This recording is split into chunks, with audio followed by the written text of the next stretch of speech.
नमस्कार। कांग्रेस से नाता तो टूटा, परंतु 50 साल का 3 पीढ़ियों का जो संबंध था उसकी टीस आज भी है। और आज जहां गुस्सा है पार्टी के लिए वहां दर्द भी है। और उदयपुर में जो कुछ हो रहा है उसको देख के पार्टी पे तरस भी आ रहा है। आज यहां पे मैं कुछ बातें कांग्रेस के शीर्ष नेतृत्व से साझी करने के लिए आया हूं, अपने दिल की बात कहने के लिए आया हूं। और जो मेरे दिल की बात है, मैं समझता हूं यही बात बहुत से लाखों करोड़ों कांग्रेस के कार्यकर्ताओं की दिल की बात है, जो शायद उस चिंतन शिविर में रखी ना जा सके, क्योंकि जमावड़ा वहां बड़े शीर्ष नेताओं का है। पर कितने शीर्ष नेता सिर्फ चीयर लीडर का रूप धारण करके रह जाएंगे, या कितने लोग उनमें से सच के ऊपर पहरा देंगे, कड़वी और सच्ची बात कह पाएंगे, ये तो आज और कल का दिन ही बता पाएगा। परंतु 50 साल जिस पार्टी में खून पसीना बहाया, जिसके साथ अच्छे बुरे समय में साथ रहे, उसके प्रति मेरा भी जाते जाते एक दायित्व बनता है। I would call it my parting gift to Congress party. मैं कुछ बातें साझी करना चाहता हूं, क्योंकि कल मैंने कांग्रेस के हमारे माननीय अध्यक्ष सोनिया जी का भाषण सुना। बड़ा भावुक भाषण था और उन्होंने खास तौर पे जो बात कही कि exceptional situations need exceptional solutions. परंतु कल का जो प्रोग्राम मैंने देखा उस चिंतन शिविर का, वो मात्र एक औपचारिकता, एक फॉर्मेलिटी फुलफिल करने से ज्यादा कुछ भी नहीं था। आज समय जब है पार्टी को बचाने का। आज पार्टी का अस्तित्व जो है, party is facing existential crisis, और उस समय हम इस तरह से बिहेव कर रहे हैं जैसे राष्ट्र का दायित्व आज कांग्रेस पार्टी के कंधों पे है। कमेटियां बनाई गई हैं, 6 किस्म की कमेटियां हैं, जो कि फॉरेन पॉलिसी भारत की डिस्कस कर रही है, कोई इकोनॉमिक पॉलिसीज, आर्थिक पॉलिसीज के ऊपर डिस्कशन चल रही है, एग्रीकल्चर पॉलिसी के ऊपर डिस्कशन कर रही है। मेरा मानना है कि बिल्कुल कांग्रेस आज एक मेन अपोजिशन पार्टी है, और हमारा ये फर्ज भी बनता है कि हम इन विषयों के ऊपर हमारी एक राय हो। परंतु उससे भी ज्यादा, जैसे कहते हैं कि घर को सजाने का तसव्वुर तो है बहुत, घर को सजाने का तसव्वुर तो है बहुत, पहले यह तो तय हो कि घर को बचाएं कैसे। पहले ये तो हम आपस में बैठ के नाता डिस्कस कर लें। मैं अपने आप की आज भी आदत नहीं जाती, मैं आप नेताओं से, कांग्रेस जन से बात कर रहा हूं कि आप ये तो तय करेंगे कांग्रेस को बचाओगे कैसे। क्योंकि अगर बचाने की नीयत होती है और ये एक मात्र औपचारिकता ना होके चिंता, यहां पे ये चिंता का शिविर होना चाहिए था, ना कि चिंतन का। चिंता तो दिखाई नहीं दी। अगर चिंता होती वास्तविक में तो वहां पे एक कमेटी, उन 6 कमेटियों के साथ कमेटी एक यूपी के ऊपर भी बनती कि उत्तर प्रदेश के अंदर कांग्रेस की ऐसी दुर्दशा क्यों हुई।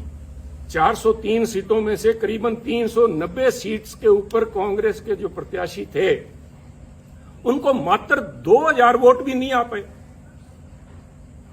आप सब समझते हैं कि पंचायत के मेंबर का जो कैंडिडेट होता है वो भी 2-4 हजार वोट ले जाता है। एक कांग्रेस का एमएलए उत्तर प्रदेश, जो कि दिल है हिंदुस्तान का, वहां पे कांग्रेस के नेताओं की ये दुर्दशा होनी, नेताओं की नहीं, मैं समझता हूं ये शीर्ष नेतृत्व की और पार्टी की दुर्दशा है।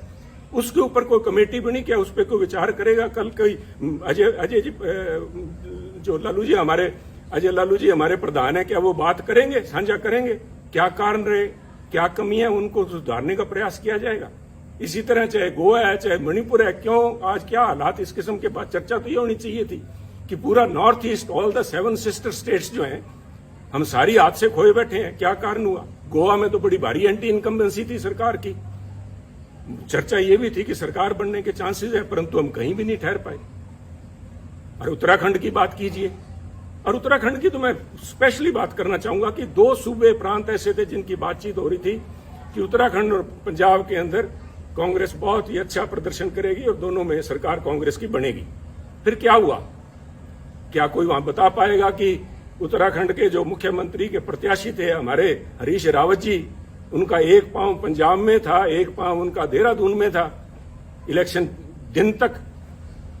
क्या वो सोच लेके आए थे? क्या सोच के साथ हरीश रावत जी को पंजाब का प्रभारी बना के भेजा गया? क्या उनकी मंशा सिर्फ इतनी थी कि हम तो डूबे हैं सनम, तुमको भी ले डूबेंगे? खुद तो उनकी जो दुर्दशा हुई, और मैं इसमें कहने में संकोच नहीं करूंगा, मैं पहले भी कह चुका हूं और आज फिर कह रहा हूं, अगर हरीश राव जी आ रहे हैं तो I call it divine justice, he deserved it. जो कांग्रेस पार्टी की दुर्दशा हुई है उसमें बहुत बड़ा रोल जो है एकमात्र इन व्यक्ति का है। सारा दायित्व तो इनके कंधों पे मैं नहीं डालूंगा, हमारी भी कमियां रही वहां पे, पर इनका बहुत बड़ा रोल था। ये एक कड़ी थे यहां से लोग ऊपर बात करने के लिए।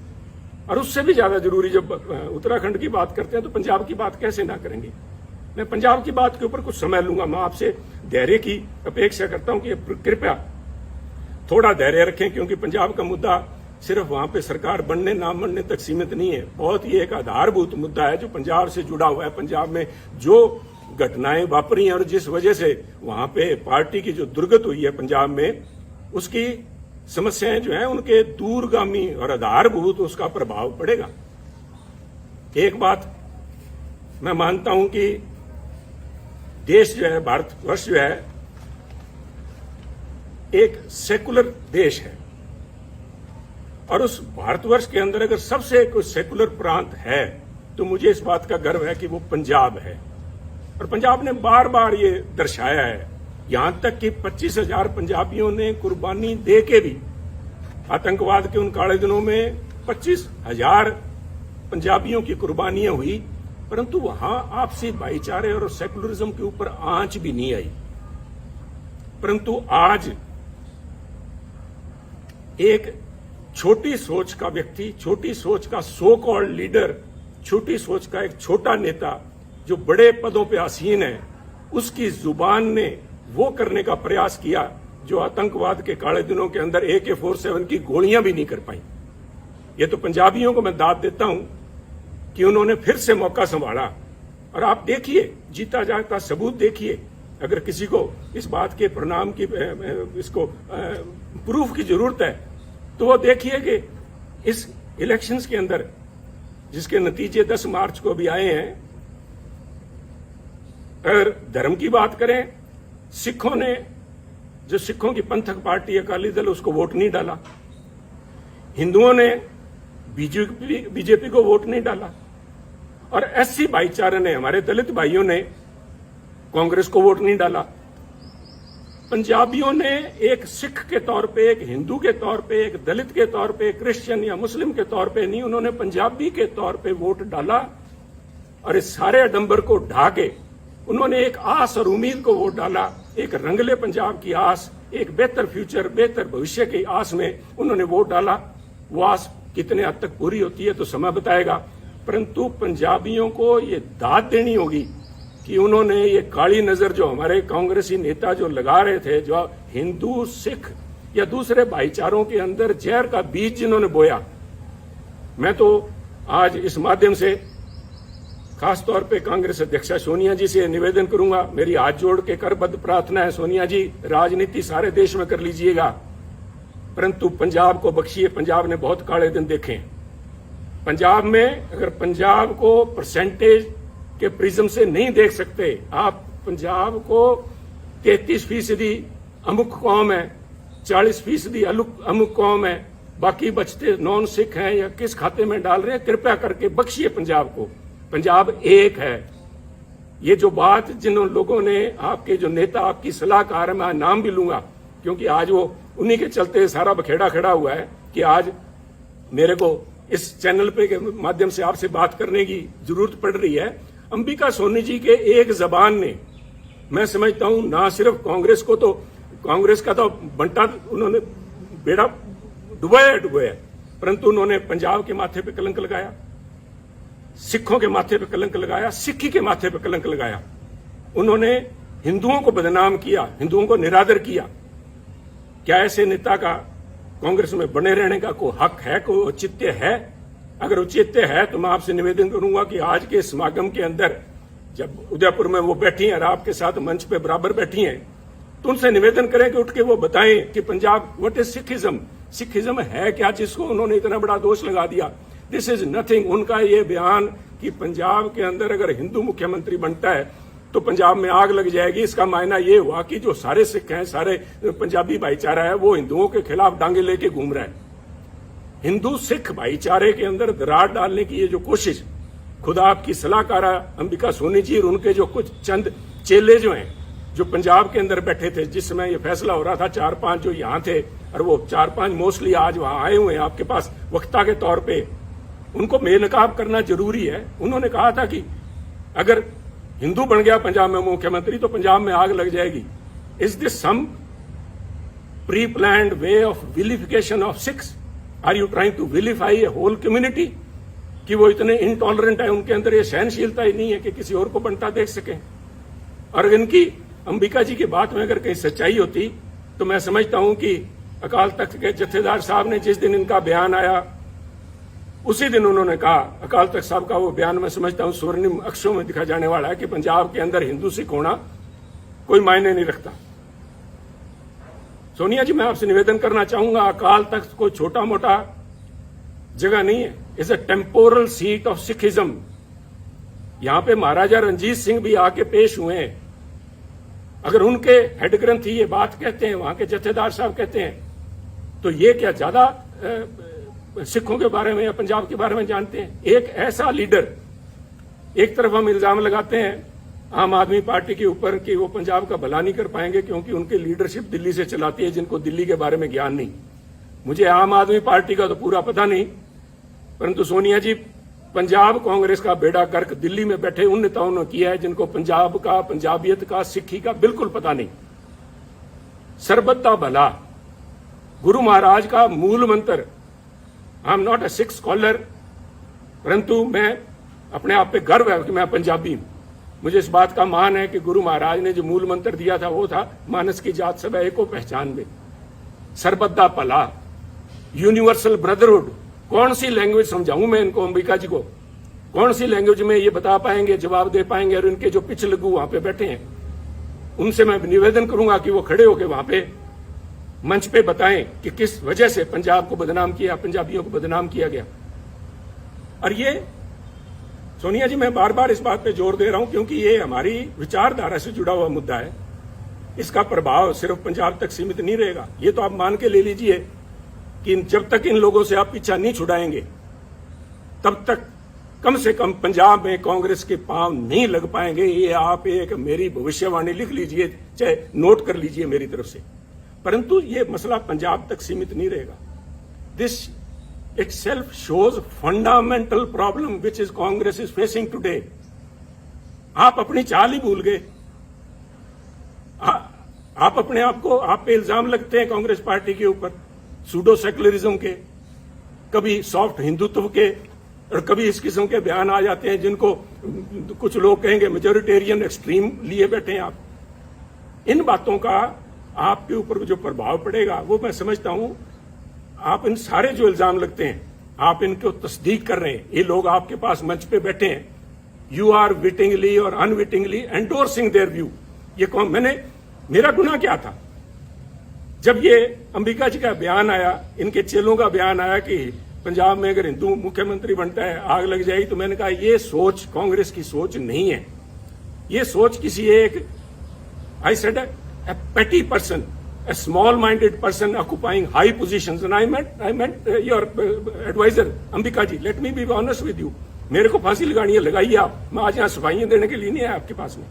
मैं तो आपको एक राय देने के लिए आया हूँ जो पंजाब की भावना आपके सामने रखना चाहता हूँ। अगर इन लोगों को आज आप भी अपने साथ बिठाए बैठे हैं पंजाब में, आप भूल जाइए पंजाब के बारे में।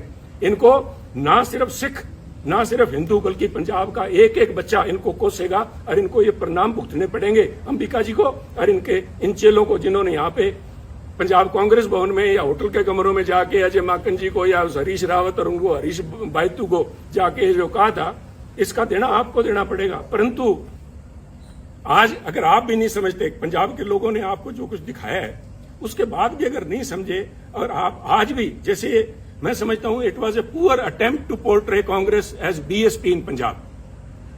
आपने निर्णय, राहुल जी ने लिया, बड़ा अच्छा निर्णय था, सबसे पहले स्वागत मैंने किया था, that he has broken a glass ceiling. पर जिस तरीके से उसको प्रस्तुत किया गया, तो लोगों ने कहा कि अगर हमने जात पात और जाति के आधार पर वोट डालना है तो हम नकली बीएसपी को वोट क्यों डालें, असली बीएसपी को क्यों नहीं डाल लेते?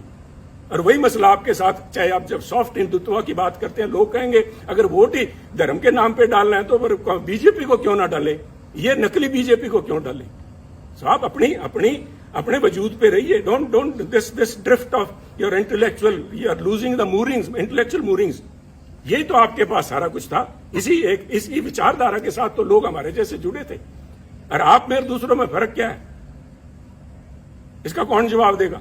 ये जवाब तो आपको ढूंढने पड़ेंगे। इसके लिए किसी सलाहकार की जरूरत नहीं पड़ेगी। इसके साथ ही पंजाब की जब मैं बात करूंगा, मैं नहीं चाहता था कि मैं अपनी बात करूं। मैं यहां सफाई, फिर से कह रहा हूं, मैं सफाई देने के लिए यहां नहीं आया। मैं अपने एक एक शब्द के ऊपर आज कायम हूं।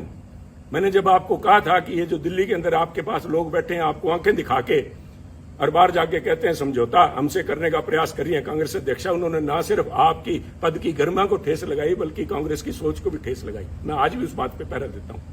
परंतु मैं इसलिए कह रहा हूं कि मुद्दा मुझे नोटिस दिया गया, सो कॉल्ड नोटिस, वो तो हमको कहें काफिर, ये अल्लाह की मर्जी है। कमाल होगी साहब। मैं तो आपसे ये पूछना चाहता हूं, सोनिया जी शायद आपको मालूम नहीं था, मैं देखिए इतनी बड़ी संस्था है, आपके पास कितने ही पूर्व या एक्टिंग कांग्रेस प्रधान सूबों के रहे होंगे, शायद आपको नहीं पता था कि सुनील के पास कोई भी पद नहीं है। जब आपने सुनील के खिलाफ एक फरमान जारी किया कि सुनील को पार्टी के सभी पदों से निलंबित किया जाता है, मेरे पास पद था कौन सा साहब? मेरे पास तो एक विचारधारा है, वो आज भी मेरे पास है। मैं अपनी बात पे आज भी खड़ा हूं। आप कहीं बदल गए होंगे, आपकी सोच बदल गई होगी। सुनील तो जाखड़ तो जहां खड़ा था वहीं खड़ा। ये हमारी कमजोरी है, यही हमारी स्ट्रेंथ है। हम तो जहां हैं वहीं खड़े हैं। परंतु जिन्होंने, वो कहते हैं कि आपने संबंध विच्छेद नहीं किया सुनील जाखड़ से, आपने दिल तोड़ा है। दिल भी तोड़ा तो तूने सलीके से नहीं तोड़ा। बेवफाई की भी कुछ आदाब होते हैं। नोटिस दे रहे हो सुनील जाखड़ को। 50 साल 3 पीढ़ियों का संबंध है। मुझसे बात करने में किसी को शर्म आ रही थी? ये मैं सारे जवाब आपको दे सकता था, परंतु मैं आज जवाब देने के लिए नहीं आया। मैं जो बात देने का आपसे कहने के लिए आया हूं, क्या कहूं मैं, मजाक कहूं या इसके ऊपर तरस आता है मुझे। मुझसे आपने मुझे नोटिस दिलाया, कि ऐसे व्यक्ति से नोटिस दिलाया, और इस बात के लिए नोटिस दिलाया कि मैंने आपकी सलाहकारा के खिलाफ अपशब्द बोले हैं। चलो, मैंने तो आपकी सलाहकार अंबिका जी के खिलाफ जो कुछ बोला ना बोला, पर नोटिस इससे दिलाया आपने। तारिक अनवर जी एक बड़े सुलझे हुए परिपक्व नेता हैं। उनका तो आपको ध्यान होगा कि वो 1999 में, आज से करीबन 20 साल से ज्यादा पहले, कांग्रेस छोड़ के चले गए थे। आपको ये भी पता होगा कि वो क्यों छोड़ के गए थे। वो ये कह के छोड़ के गए थे कि सोनिया गांधी एक विदेशी महिला है, और विदेशी महिला अगर इंडियन नेशनल कांग्रेस की अध्यक्षा बनती हैं तो मैं उसे कदापि सहन नहीं कर सकता। और यही तारिक अनवर साहब, संगवा साहब और पवार साहब के जाके इन्होंने सरकार अपनी पार्टी बनाई थी। आप भूल गए क्या? कोई आपको बताने वाली, ये सलाहकार आपकी बताने वाली थी नहीं क्या? और ये क्या बताएंगी साहब?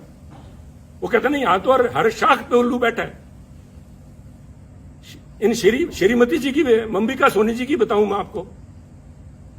आप उनसे, हमें जिसके ऊपर मैंने इल्जाम लगाए, मैं आपके माध्यम से, सोनिया जी, मैं आपको, क्योंकि आप बड़े हैं, आप अध्यक्ष हैं, आपके माध्यम से एक स्पीकर के तौर पे मैं आपके माध्यम से कांग्रेस जनों से बात कर रहा हूं कि जिस व्यक्ति पे मैंने आरोप लगाए हो, क्या वो मेरे खिलाफ अनुशासन कमेटी में बैठ सकती है जज बन के? कहते वही कातिल, वही शाहिद और वही मुंसिफ ठहरे। वही कातिल, वही शाहिद और वही मुंसिफ ठहरे। ए खुदा, मैं अपने कत्ल का दावा करूं किस पे? मैं किसको जाके कहूं ये बात? ये मेरे पे फैसला करेगी। 1977 में कहां थी जब इमरजेंसी के बाद सोनिया जी परछाया छोड़ गया था कांग्रेसियों का? जो लोग थे, इन किस्म के जो वक्ती लोग थे, these are fair weather friends, they are fair weather warriors. Indira ji की चहेती थी ये, संजय जी के साथ ही मिलकर काम करती थी, इसलिए इंदिरा जी का इनके तरफ बड़ा मान सत्कार था। और उस मान सत्कार का नतीजा इसी अंबिका सोनी जी ने यह दिया कि 1977 में जब उनको अपने साथियों की जरूरत थी, तो अंबिका जी सबसे पहले उस डूबते जहाज से छलांग मार के गई थी। जहाज से डूबने वालों को क्या कहते हैं मैं नहीं इस चक्कर में पड़ूंगा।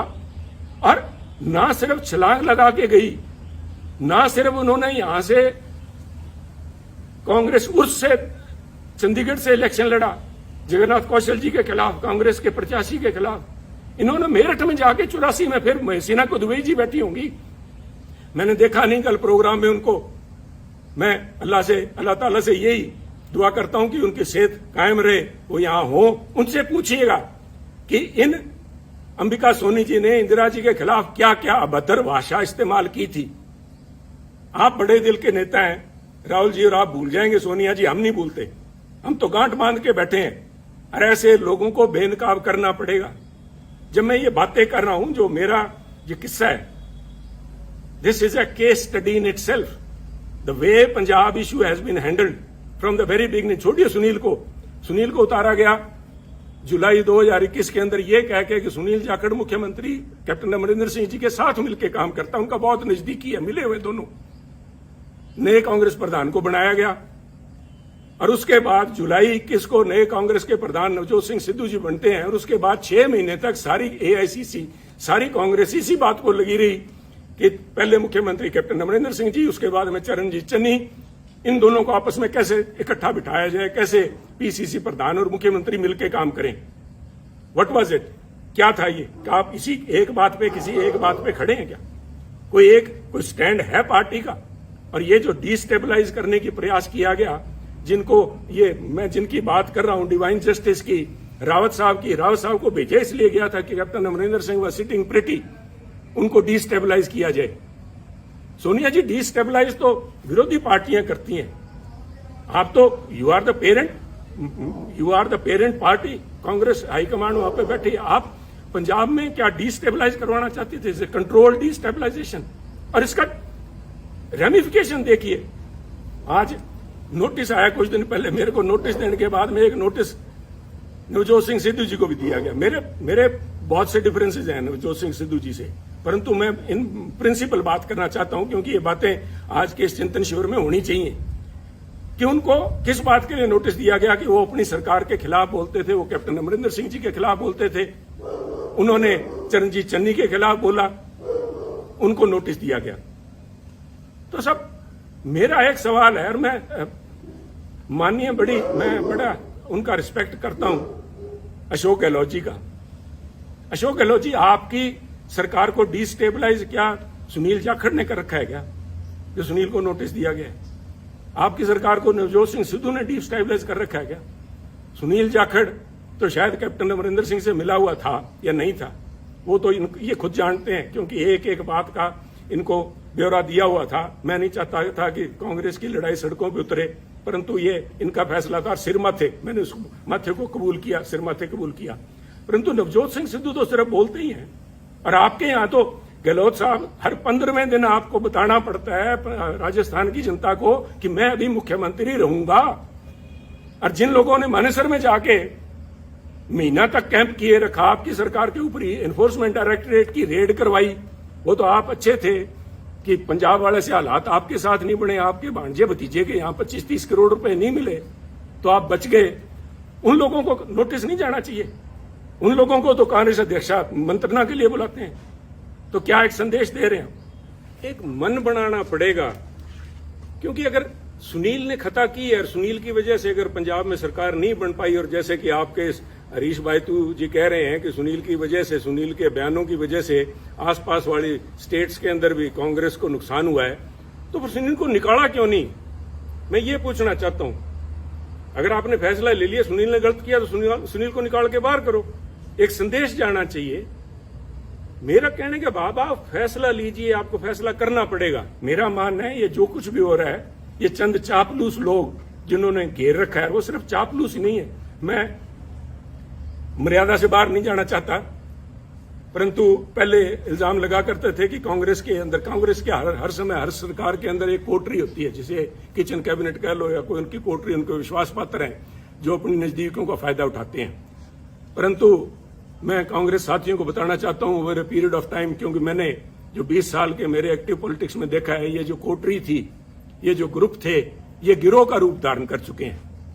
और मैं बड़ी गंभीरता से और बड़ी जिम्मेवारी से कह रहा हूं, गिरोह का शब्द मैंने इस्तेमाल किया है।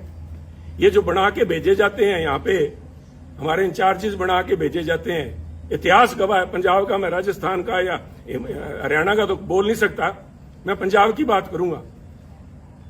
जनार्दन द्विवेदी जी शायद आए हुए हैं, जनार्दन द्विवेदी से पहले या बाद में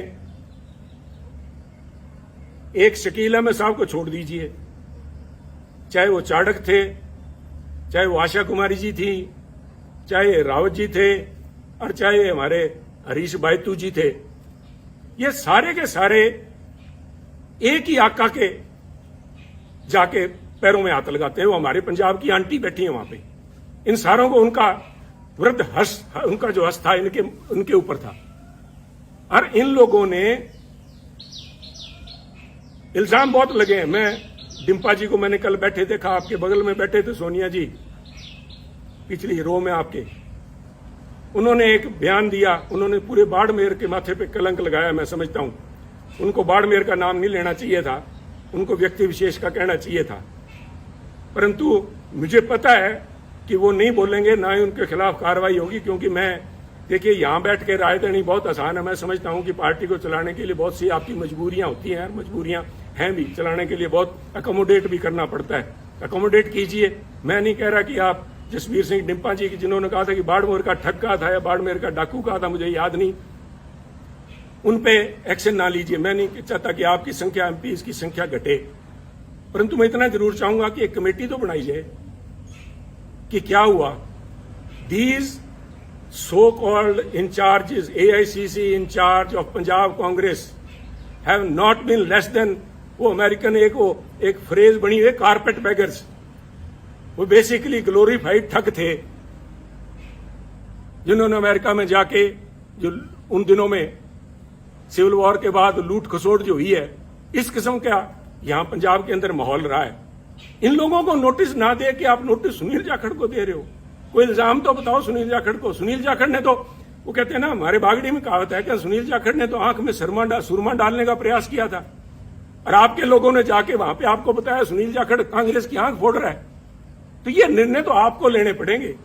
सोनिया जी मेरे से, राहुल जी से मेरा ये निवेदन है कि हो सकता है आने वाले उत्तराधिकारी वही होंगे, और वो चाहे मेरी किसी से बने ना बने, मुझे लोग गलत कहेंगे, कांग्रेस पार्टी आपके, राहुल जी और आपके नाम के गांधी परिवार के बिना नहीं चल पाएगी। 60 बन जाएंगी, 60 नहीं तो कम से कम हर एक सूबे में अपनी अलग कांग्रेस होगी। आपका होना जरूरी है, आप लोगों का इस पार्टी का एक सशक्त अपोजिशन के लिए होना जरूरी है। परंतु ये तब तक ही जरूरी है कि आप अपने अच्छे बुरे को पहचानें। ये प्रशांत किशोर जी नहीं बता पाएंगे आपको, कोई आप वो सुनील कानूनगोलो है उसको वो नहीं बता पाएगा। This is a responsibility of the boss himself. अगर आप लीडर हैं तो आपकी परख होनी चाहिए। आप छोड़िए, आप शायद, I have always claimed that Rahul Gandhi ji एक बहुत ही बढ़िया इंसान है। I still believe it. चाहे आज मेरे फर्क है, चाहे जो भी है, जो आवाज उठनी चाहिए थी, सच के साथ में खड़ी होनी चाहिए, नहीं उनकी मजबूरियां होंगी, परंतु is a very fine man, is a very upright.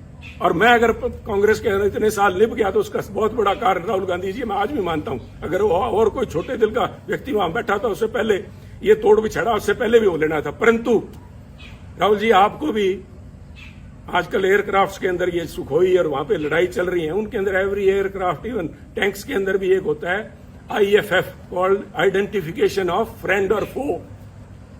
दुश्मन और दोस्त की पहचान कराने के लिए उसके अंदर इंस्ट्रूमेंट लगा होता है, जो फ्रीक्वेंसी आपस में एक्सचेंज करके पता करता है कि मैं जिस पे मिसाइल दाग रहा हूं वो कोई मेरा दोस्त तो नहीं है। आपने इन पिछलगुओं के कहने से मेरे पे नोटिस की मिसाइल दाग दी। मेरा क्या बिगाड़ देंगे आप? पर आपने अगर पार्टी चलानी है तो ये आपको फैसले लेने पड़ेंगे, ये कमान अपने हाथ में लेनी पड़ेगी।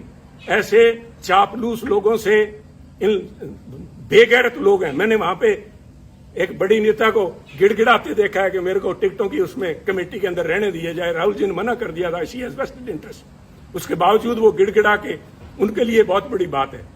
परंतु इन चापलूस और बेगैरत लोगों के बीच में रह के मैं समझता हूं हमारी जो कांग्रेस की नेतृत्व है वो गैरतमंद लोगों से बात करना और उनके सलीके को भूल गए हैं। परंतु ये आपको मुबारक हो, ये चापलूस आपको मुबारक हो। एक आखिरी बात कहना चाहूंगा, फैसला लीजिए। फैसले आपने लिए हैं, अच्छे लिए हैं, बुरे लिए हैं, समय बताएगा, फैसले तो लिए हैं। और मेरे फैसले के अंदर जो बात मैं खास तौर पे आखिर में आपसे कहना चाहता हूं, Sunil Jakhat's case, from notification to your recommendation of the disciplinary committee till the time you have finally asked Sunil to be removed from all positions, it shows what is basically ailing Congress party. आप भी फैसला नहीं ले पाए। ये क्या फैसला था? सुनील से पद ले लिए। क्या पद ले लिए? सुनील के पास कौन से पद थे जो आपने ले लिए? It is because आज भी either you lack conviction or you have doubt whether these allegations are true or not. पर मिसाइल तो छोड़ दी, अब ये तो वापस नहीं आएगी। आपने तो मिसाइल दाग दी। सुनील का तो आपने कर दिया कुंडा। सुनील की गैरत, सुनील का ऑनर उसके लिए बहुत बड़ी बात है। और जिस दिन आपने नोटिस भेज दिया, मेरे तो आपसे उसी दिन संबंध विच्छेद हो गया। परंतु 50 साल आड़े आते हैं बीच में, इसलिए मैं आपसे संबोधित हूं कि ये कमान अपने हाथ में लीजिए, दोस्त और दुश्मन को पहचानिए। दोस्त दुश्मन नहीं पहचान सकते, कम से कम एसेट और लायबिलिटी तो पहचान लीजिए। एसेट कौन है और लायबिलिटी कौन है? ये लोग आपको कहेंगे कि पंजाब में हमने एक नेशनल एसेट क्रिएट किया। अगर वो एसेट है तो उस एसेट को क्यों नहीं पंजाब कांग्रेस का प्रधान बनाया? क्यों नहीं उसको यूपी में ले गए? हमारे यहाँ तो 17 फरवरी को पंजाब के अंदर इलेक्शन कैंपेन खत्म हो गया था। अगर आपने वाकई जात पात के नाम पे वोट मांगने का ठान ही लिया था पंजाब में, तो यूपी में क्यों नहीं लेके गए मायावती जी को काउंटर कराने के लिए? या already has become an embarrassment. ये फैसले आपको लेने होंगे और उसके लिए मैं आपका ध्यान, राहुल जी, लेके जाना चाहूंगा पानीपत की पहली लड़ाई बाबर की तरफ। बाबर ने पहली दफा हाथी देखे जब वो पानीपत आया, और एक हाथी को मंगवा के उसने सवारी करने की इच्छा जताई। तो हाथी उनके सामने पेश जब किया गया बाबर के सामने, और हाथी के ऊपर बैठा जब बाबर, तो उसने बैठ के अपने सेनापति से कहा, इसके जानवर की लगाम मुझे थमाओ। तो उन्होंने कहा, जनाब हाथी की लगाम नहीं होती। तो उसका सवाल था निश्चित तौर से कि तो फिर ये चलाऊंगा कैसे?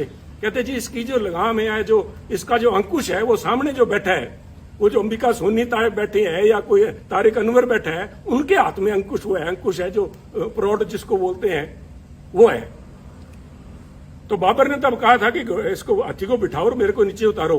तो उन्होंने कहा क्या बात होगी महाराज? तो उन्होंने कहा मैं उस चीज की सवारी कभी नहीं करूंगा जिस चीज की लगाम, जिस जानवर की लगाम मेरे हाथ में ना हो, जिस संस्था की लगाम मेरे हाथ में ना हो। तो मेरी आपसे बेनती यही है, with all due respect and for all the respect and all the time we have spent together and with the party, 50 साल की, आगे बढ़िए, कमान सामिए और इन पिछले को ऊपर छोड़ के कांग्रेस पार्टी को अगर जिंदा रखना है तो ये लगाम अपने हाथ में लीजिए। वरना इस किस्म के जो चिंतन शिविर हैं, इसी प्रशांत किशोर ने आपको कहा था, यूपी में आपको लेके गए थे, कैंपेन का नाम था खाट पे चर्चा। आज कांग्रेस पार्टी खटिया पे नजर आ रही है। अगर आज समय रहते नहीं संभले, वक्त की फिक्र करना दा क़यामत आने वाली है, तेरा जिक्र भी ना होगा दास्तानों में। तो इसलिए शुभकामनाओं के साथ, चाहे आज मैं समझता हूं कि this is my parting gift, my last word spoken to the Congressman, but मैं इस विश्वास के साथ कह रहा हूं कि कोई ना कोई, मैंने आज भड़ास निकालने के लिए नहीं, आप में कमियां निकालने के लिए नहीं, उन बातों को उजागर किया है जिनके ऊपर चिंतन भी नहीं, चिंता करने का विषय है। आज आपका भी इम्तिहान है, और वो जो 450 सो कॉल्ड सीनियर लीडरशिप बैठी है, आज मैं देखना चाहूंगा कि कितने लोग खड़े होकर सच्चाई पे पहरा देते हैं, कितने लोग खड़े होकर कहेंगे कि वो 5-4 जो पंजाब वाले आए हुए हैं जिन्होंने आग लगाने की बात की थी, उनको बाहर निकाला जाए हॉल से। उनको तो आपने स्पीकर बना रखा है, वो तो आज यहाँ पे आपके वर्कर्स को एड्रेस करेंगे, और जिनकी वो मुखिया हैं उनको मंच पे मठासीन है। तो आप देखिए, ये आप जाने। मैं एक दफा फिर से, मैंने पहले भी जिस दिन नोटिस आया था उस दिन कहा था good luck to Congress party, and today I again say good luck and goodbye Congress. Jai Hind.